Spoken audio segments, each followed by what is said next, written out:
getting fully locked and loaded with your Google ad campaign. Finally, it's time to get into the meaty stuff. With all the tools that we've equipped ourselves with within the previous chapters, let's set up our campaign to drive traffic to the landing page. You want to be very methodical while doing this, as setting up a campaign the wrong way can lead to loads of wasted money and lost sales. Thankfully, I've laid it all down below in a step-by-step fashion. Simply follow along and get started with your ad. Step 1. Select your campaign goal. The first thing that Google asks while doing your ads is to select your campaign goal.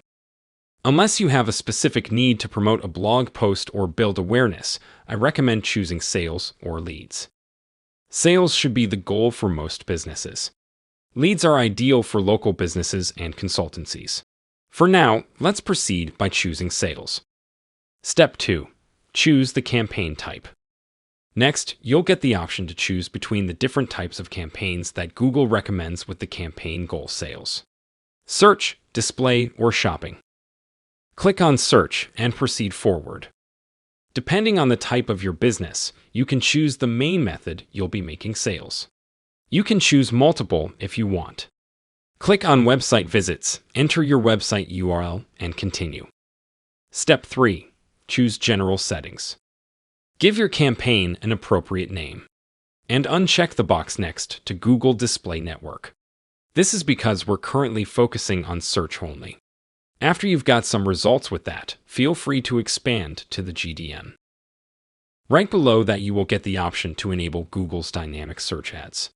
These will basically modify your ad headline automatically based on what the user searched, and the ad will be displayed automatically on searches based on the content of your website. This nifty feature can come in really handy at times when you're not sure what to do.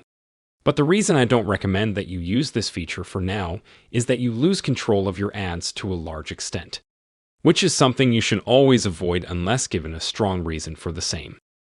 Step 4. Select your targeting and audiences. Next up, you get to choose the location you want to target with your ads. If your business sells mainly to Europe, then there's no reason to target the UK. Because even if you do get clicks, you won't get your ideal customers.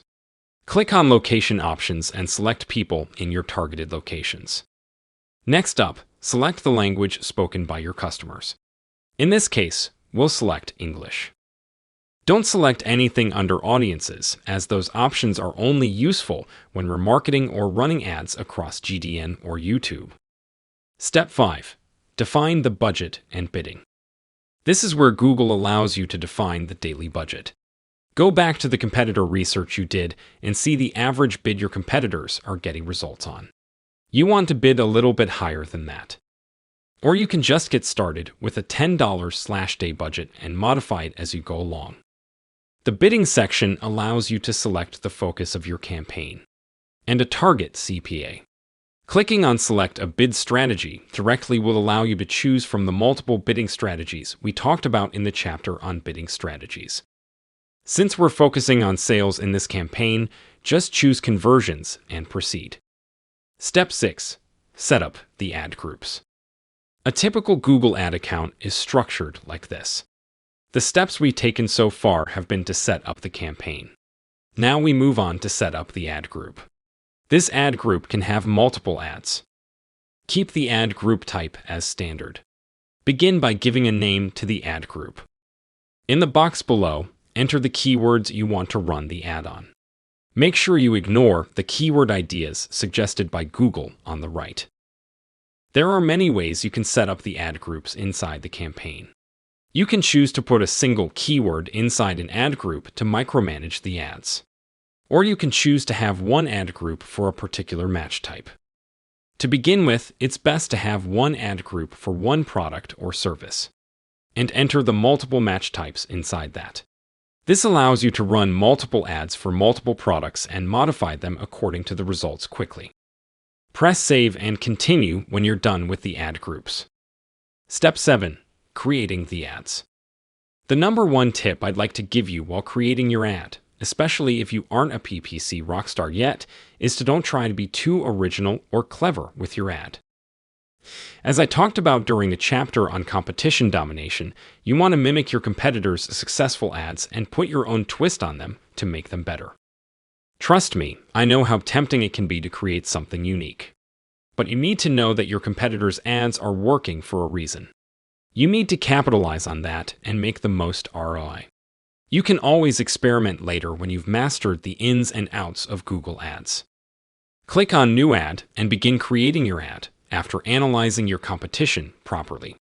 The final URL is where you enter the actual URL where you want the ad to take your user to. In Headline 1, Headline 2, and Headline 3, enter a suitable headline for the ad. Make sure you include your target keyword in it to maintain a good quality score. Under Display Path, write the URL you want to be displayed on your ad. Include the keyword in here as well. Be precise with this URL.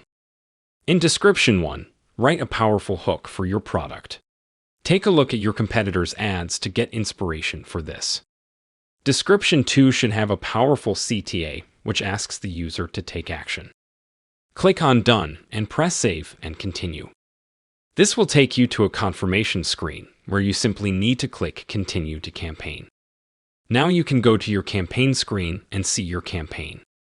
Yep, you're done with your very own Google ad. Give yourself a pat on the back. You've made it this far into the guide, and you've actually taken action to better your skills and your business.